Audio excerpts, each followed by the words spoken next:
Pessoal, aula de hoje nós temos as protozooses, doenças causadas pelos protozoários. E aqui começamos com uma das mais difundidas, que afeta bastante a população, mas nem sempre tão perceptível. A amebíase, também conhecida como disenteria amebiana. Ela é causada por um protozoário sarcodino, que se locomove por pseudópodes, da espécie Entamoeba histolítica. Nós vamos ter a contaminação através da ingestão em água e alimentos contaminados com cistos dessas amebas. Esses cistos são pequenas bolsas contendo de 4 a 5 delas. Nós vamos ter como sintomas principais cólicas intestinais, já que é um parasita do intestino grosso. Você vai ter também diarreia, que pode ser inclusive sanguinolenta, e também a parte de náusea ou enjoos. Lembrando que a maioria delas habitam a região intestinal, mas existe a versão dessas amebas virulentas que perfuram a parede do intestino e vão cair na corrente sanguínea, podendo afetar vários outros órgãos, levando a sintomas diferenciados. Pode afetar fígado, pulmões e até mesmo o cérebro. Então, seria a de maior virulência, de maior afetabilidade. Nós temos aqui o ciclo reprodutivo delas, que envolve apenas um único hospedeiro, então um ciclo monoxênico, onde começamos aqui, com a ingestão de alimentos ou então água contaminados, contendo cistos da entamoeba. Esses cistos, eles vão viajar em direção ao intestino. De lá você vai ter a divisão dos núcleos que nós temos no cisto e a transformação dele em formas chamadas trofozoítos. Esses trofozoítos, que vão migrar para o intestino grosso, vão se multiplicar. Ao se multiplicarem, eles vão sendo encistados e vão formar cistos que vão ser liberados através das fezes do indivíduo. Então, temos aqui um ciclo fecal oral, porque esses cistos que são liberados vão infectar, vão contaminar água ou algum tipo de alimento. Como é que se faz para evitar esta doença? Você tem uma doença curável, tratável, então tratar os doentes você evita disseminação através das fezes. E você pode fazer também a higiene alimentar, lavar bem as mãos, lavar bem os alimentos, fervura e filtração da água. Essa doença é bastante confundida em provas com essa outra aqui, a giardíase, que também é uma protozoose, só que agora é causada por um protozoário flagelado, a Giardia lamblia. Esse protozoário, que é unicelular, como todos os outros, tem 2 núcleos em cada núcleo nucleolo, uma região central aqui, um eixo central chamado axóstilo, onde se prendem os 8 flagelos desse indivíduo. Essa giardia, você se contamina com ela através da ingestão de água e alimentos contaminados. Da mesma forma de contaminação da amebíase.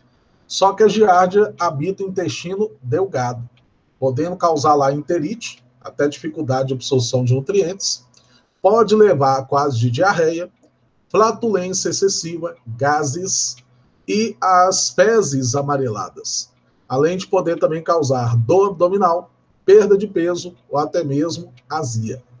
A forma de se evitar essa doença é a mesma, já que se pega via água e alimentos, a higiene alimentar evita que você se contamine. Doença também tratável e curável. Isso aqui é a foto real da Giardia lamblia. Aqui nós temos o Trichomonas vaginalis, outro protozoário flagelado, cuja forma está representada aqui, causador de uma doença chamada de tricomonias, que é considerado um quadro de DST, ou IST, uma doença sexualmente transmissível. Nós temos outro ciclo monogenético, um único hospedeiro, e a transmissão pode ser de forma direta, pessoa a pessoa. Inclusive, pode se dar via relação sexual, roupas íntimas contaminadas ou banheiros ou piscinas mal higienizados. Nos homens, a maior parte dos casos, ela é assintomática, não há sintoma algum. E quando vem sintoma, é uma uretrite, uma inflamação da uretra, que pode causar uma dor, um desconforto ao urinar. Nas mulheres, você passa a ter o prurido vaginal, uma coceira intensa, uma irritação causando vaginite e pode levar a muita dor no ato sexual. Ocorre pela liberação da uretra masculina ou feminina, desse caldo aqui meio amarelado, meio esverdeado, que a gente chama de leucorreia. Esse corrimento mal cheiroso é um corrimento contaminante. Por isso que pode contaminar até as roupas íntimas. Como é que se evita esta doença? Você pode fazer uso de preservativos na relação sexual, fervura da roupa íntima e higienização de banheiros e piscinas. Lembrando que a maioria dos casos, como tem sintomas as mulheres, vão ao médico, fazem um tratamento e se curam. Mas o homem assintomático não. Então isso aí perpetua o ciclo na companheira, ou seja, na mulher. Mas a doença mais comum cobrada aí para nós é a doença de Chagas, mal do barbeiro, tripanossomose, tripanossomíase americana, doença dos megas ou cardiopatia chagasca. Doença que tem muito a ver com fatores socioeconômico e cultural. Desde 1909 para cá, quando ficou de fato famosa pelos estudos de Carlos Chagas, que estava aqui em Minas estudando casos de malária, descobriu no hemíptero, no inseto vetor, que é o barbeiro, formas flageladas do causador da doença, que é o Trypanosoma cruzi. Ele é conhecido desde 1840, mas ficou de fato famoso a partir dos trabalhos de Carlos Chagas, na cidade de La Sance, aqui em Minas Gerais. Você vai ter como vetor o inseto transmissor, o barbeiro, cuja espécie mais famosa é a Triatoma infestans. Também podem ser do gênero Rhodnius ou então Panstrogyros. Nomes populares tem vários, de acordo até com o hábito do inseto. Esse inseto ele é considerado fotófago, então ele se esconde, ele tem aversão à luz, então ele tem hábito noturno, e hematófago, ele se alimenta de sangue. Por isso os nomes, bicho de parede, porque fica escondido em frestas da parede de casas precárias construídas na zona rural. Chupão ou chupança, pelo hábito hematófago dele, pelo fato de picar a pessoa no rosto, local da barba, barbeiro. Rondão, brum-brum, chupa-pinto, gaudério, procotó, todos esses nomes populares do inseto transmissor. Lembrando que a forma de contaminação não é pelo fato do inseto te picar, é sempre pelas fezes do barbeiro. Esse tipo de habitação, que é chamada casa de pau a pique, o pessoal constrói em áreas onde foram desmatadas, isso tira o esconderijo natural do inseto, que passa a conviver com nós, seres humanos, dentro da sua casa. Estrutura da casa é de madeira, preenchimento da parede com barro e telhado de palha. Ótimos esconderijos para o barbeiro durante o dia. E pode também se esconder em ninhos de aves que ficam aí no próprio telhado ou próximo à casa. Você tem aqui o ciclo reprodutivo que envolve 2 hospedeiros. Como o tripanosoma só se reproduz assexuadamente, ou cisparidade, então nós temos o homem como hospedeiro vertebrado e o barbeiro, o inseto, como hospedeiro invertebrado. No inseto, que pode se contaminar através da sucção de sangue de vários mamíferos susceptíveis. Para você extinguir essa doença, uma das formas seria eliminar mais de 200 espécies de mamíferos que podem ser reservatórios naturais. Dentre as mais famosas, você tem o tatu, o gambá. E quando o barbeiro chupa o sangue do animal contaminado, ele encontra no sangue do indivíduo essa forma aqui, tripomastigota, forma flagelada, um flagelo livre, que vai ser encontrado na corrente sanguínea dos animais. No barbeiro, essa forma ela vai ser convertida em outra, chamada epimastigota, que se multiplica e vai ser convertido no final do intestino em outra forma, de novo, tripomastigota, que sairá juntamente com as fezes do indivíduo. Fezes ou urina, que nos insetos, sistema excretor e digestório estão interligados. Quando o barbeiro pica o ser humano, por exemplo, ele defeca no local, já que o intestino dele é curto. E o ato da pessoa se coçar introduz a forma tripomastigota na sua corrente sanguínea. Então, a forma de contaminação tem a ver com a ação até do próprio indivíduo.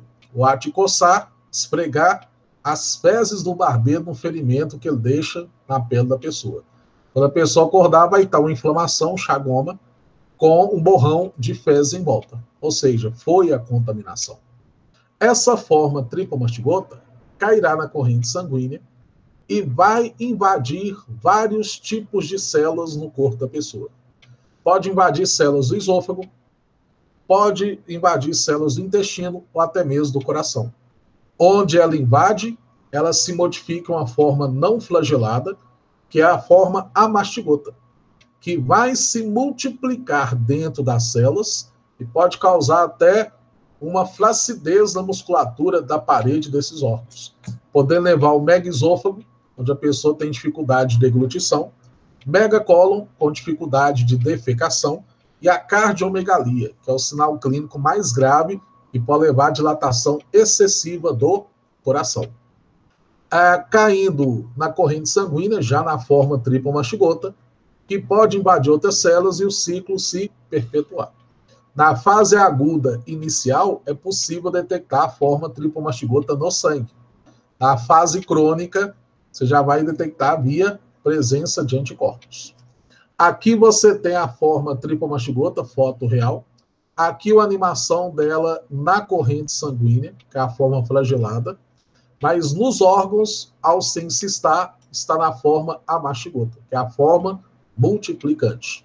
No intestino do barbeiro, você encontra a forma epimastigota e a tripomastigota nas fezes do barbeiro e no sangue do animal contaminado. Aqui você tem o coração em escala até 5 vezes maior do que o tamanho normal, devido à cardiomegalia. Nesse ponto aí, o coração é um órgão grande, pesado, com dificuldade de bombear o sangue, resultando aí, num esforço qualquer, um infarto fulminante. Quando se tem a inflamação da pálpebra, de um dos lados aqui, é o sinal de Romanin, um dos sinais clínicos que pode aparecer em pessoas que apresentem o mal de Chagas. Lembrando que a fase inicial ela é assintomática. A fase aguda, muitas vezes não se detecta a presença do tripanosoma. Mas se detectado, existe hoje possibilidade de tratamento com cura. Principalmente o uso desse medicamento aqui, ó, benzonidazol, que se mostra tóxico para o tripanosoma. Mas na fase crônica, já passa a ser uma doença como era considerada antigamente. Doença incurável.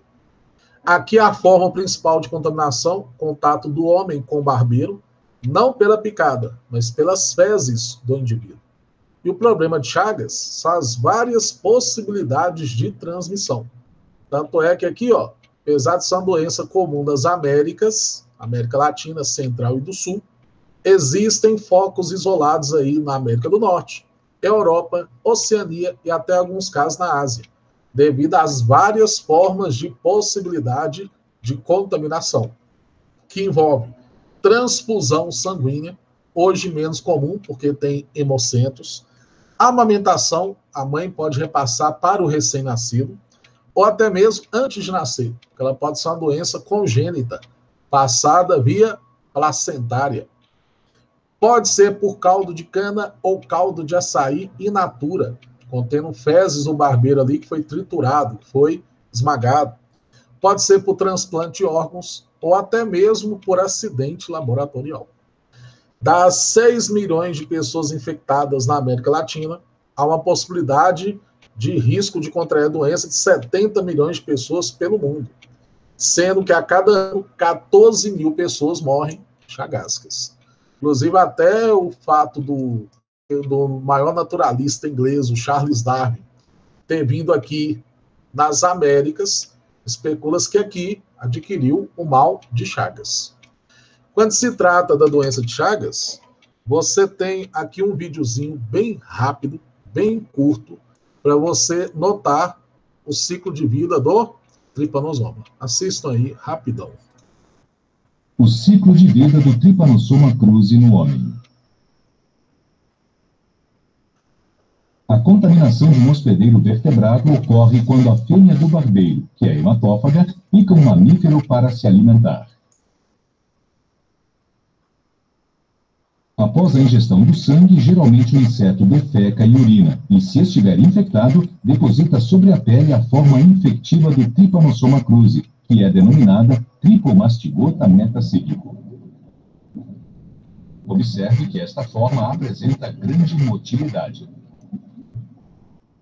Observe que quando o hospedeiro coça o local da picada, pode carrear o parasito para a região lesionada da pele, ou o parasita pode se deslocar para uma região revestida por uma mucosa e aí penetrar, chegando à corrente sanguínea. Em seguida, pode invadir diferentes tipos celulares que encontrarem, como macrófagos, células musculares, células epiteliais e neurônios. Neste exemplo, observamos a forma tripomastigota aderindo à membrana do macrófago, iniciando o processo de internalização via fagocitose, onde há a formação de pseudópodes e o recrutamento de lisossomos para o local de invasão do parasita, que se fundem ao vacúolo parasitóforo em formação. À medida que o processo de internalização do parasita ocorre, lisossomos fundem-se com o vacúolo parasitóforo, descarregando seu conteúdo. Porém, note, o parasita não é afetado. Observe que no interior do vacúolo, a forma tripomastigota se transforma em amastigota, e ocorre a lise da membrana do vacúolo.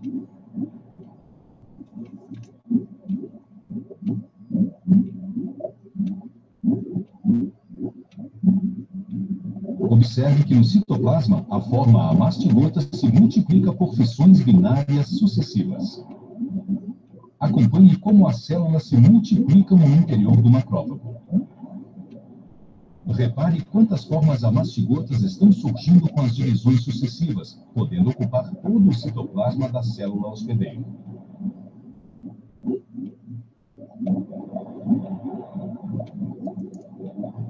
Posteriormente à divisão, veja que os amastigotas iniciam sua diferenciação passando por uma forma de transição e se diferenciando em tripomastigotas.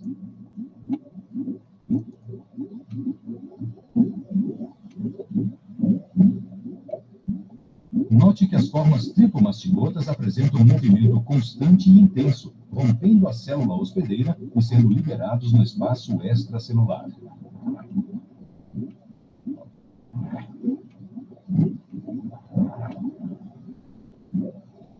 Esses parasitos irão infectar novas células.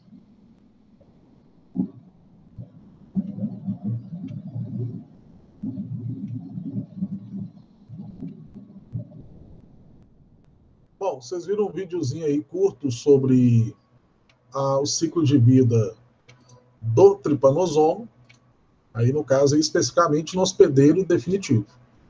Pessoal, novidades em relação à doença de Chagas é a descoberta de uma proteína, de uma glicoproteína, que o Trypanosoma já traz, que é a chamada cruzipaína, que permite a entrada dele na célula, invasão de células do hospedeiro, o seu crescimento e desenvolvimento.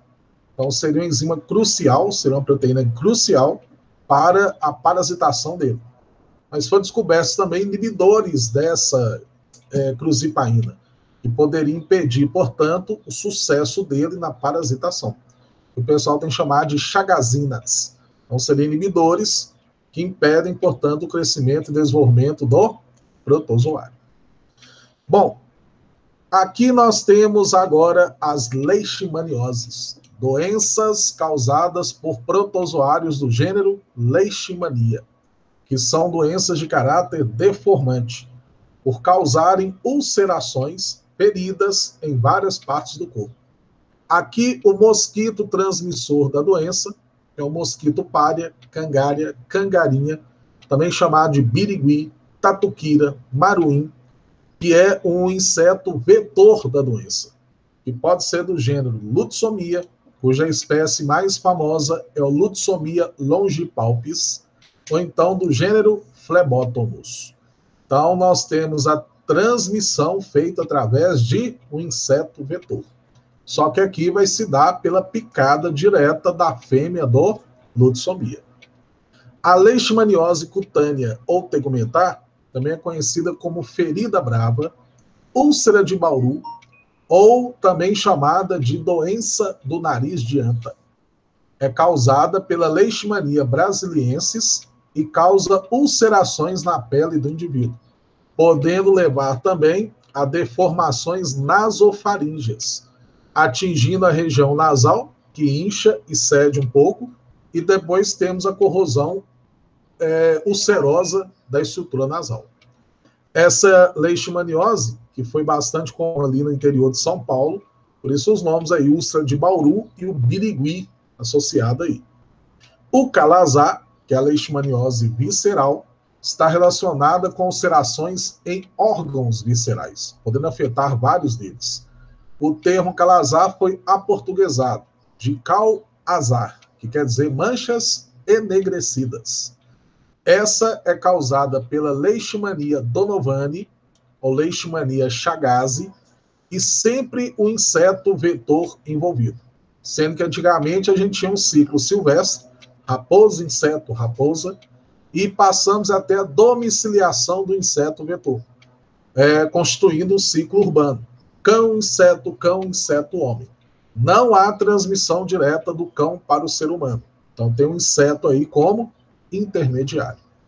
No homem, os sintomas podem ser de febre, hepatomegalia, esplenomegalia, crescimentos do fígado e do baço, emagrecimento, podendo levar a complicações cardíacas e até circulares, e podendo também levar a perda de movimentação por desânimo, apatia, por aí vai. A pessoa fica acamada. Nos cães, você tem um emagrecimento com ferimentos que inicialmente são periféricos, depois por todo o corpo, a perda de peso excessiva, a perda de pelos, unhas grandes e uma apatia generalizada. Lembrando que no homem tem tratamento e cura, medicamentos principalmente à base de antimônio, que se mostra tóxico para o protozoário. Nos cães, tratamentos variados existiam, nenhum deles com eficácia. Atualmente, uma possibilidade de tratamento com cura através de medicamentos importados como o milteforam, que nesse caso aí seria um tratamento caro, mas que em alguns casos surgem efeitos positivos. Antigamente você tinha que eliminar o cão doente, infectado, porque você diminuiria a quantidade de reservatórios urbanos. Importantíssima a prática de limpeza de quintais, principalmente evitando acúmulo de folhas, poda das árvores para clarear o ambiente, já que ele gosta de atacar em horas ou ambiente escuro. E deposita seus ovos não em água parada, mas em locais onde tem matéria orgânica e umidade.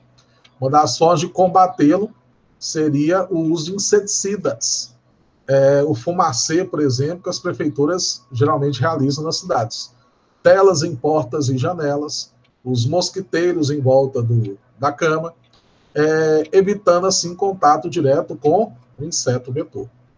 Hoje você tem até mesmo o uso de plantas citronelas, que seria um repelente natural aí, evitando que o mosquito ali tenha sucesso reprodutivo no seu quintal.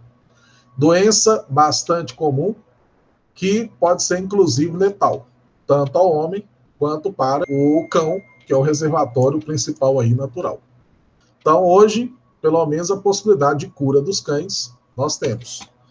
E para finalizar, um videozinho também rápido sobre a leishmaniose, para vocês aqui. O ciclo de vida da leishmania no homem.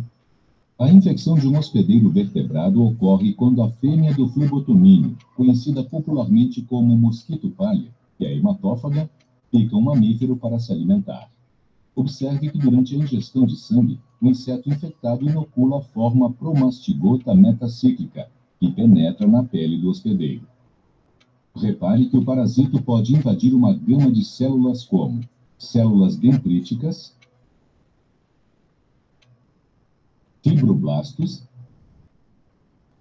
podendo invadir primeiramente neutrófilos e principalmente macrófagos. Neste exemplo, observamos a forma promastigota aderindo à membrana do macrófago e iniciando o processo de internalização via fagocitose. Veja a formação de pseudópodes e o parasito sendo internalizado em um vacúolo chamado vacúolo parasitóforo. Repare que no interior do vacúolo, o parasito se diferencia para a forma amastigota. Posteriormente, ocorre a fusão de lisossomos, descarregando seu conteúdo e contribuindo para a formação do vacúolo parasitóforo. Porém, note que o parasito não é alterado pelas enzimas lisossomais. Observe que no interior do vacúolo, a forma amastigota se multiplica por fissões binárias sucessivas. Note que muitos amastigotas ficam aderidos à membrana do vacúolo, preferencialmente pela sua região posterior. Repare na quantidade de formas amastigotas que estão surgindo com as divisões sucessivas, podendo ocupar grande parte do citoplasma. Veja que, em seguida, a membrana do macrófago se rompe, liberando os amastigotas no tecido. Estas formas amastigotas podem atingir a corrente circulatória, onde podem ficar livres no sangue ou permanecem no interior de monócitos. Desse modo, poderão ser sugados por uma nova fêmea do flebotomínio durante o repasto sanguíneo ou invadir novos macrófagos.